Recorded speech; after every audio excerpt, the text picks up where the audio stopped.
Hello again, book lovers. Here's a quick one.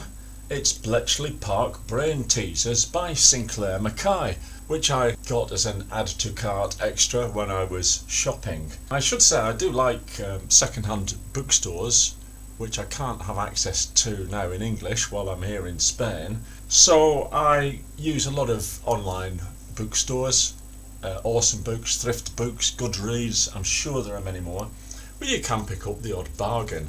And they might be used books, or they might not. They might have dog-eared pages, notes written in them, etc. I noticed that this one had a sticker on it saying £1, so whatever I paid for it, I overpaid. And it also tells us on the front cover that it was a Sunday Times bestseller. So why shouldn't it be reviewed? Well, the main reason you're going to say is because it's a puzzle book. It's not actually a book. And yes, there are puzzles. It's 278 pages, of which I should say almost 100 are text. So that's why I'm bothering with this book. And if you can pick it up for £1, it'll be well worth it. I'll just run through the subject areas so that you can see what kind of mind-bending problems are presented. They're separated into puzzles to do with crosswords, Morse code, the Enigma machine, language, secret languages, chess, hieroglyphs, music and music notation, mathematics, codes, Alice in Wonderland and common sense.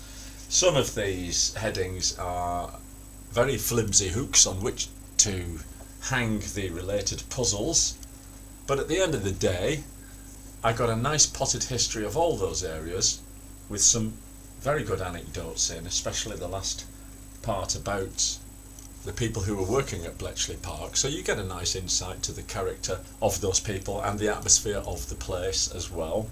And as for the puzzles themselves, well, they are very wide-ranging.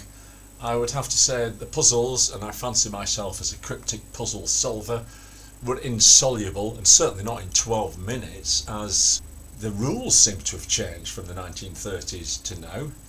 Correct me if I'm wrong. They mix up cryptic and non-cryptic clues. They rely on your knowledge of Keats and Shelley, among other things.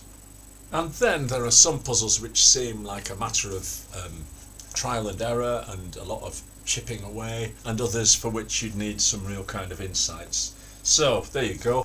I've had a good read. I've got over 100 pages of puzzles to do, and they're not easy, but I bought a pencil specially for it, and I'll be keeping this on my living room table for a while.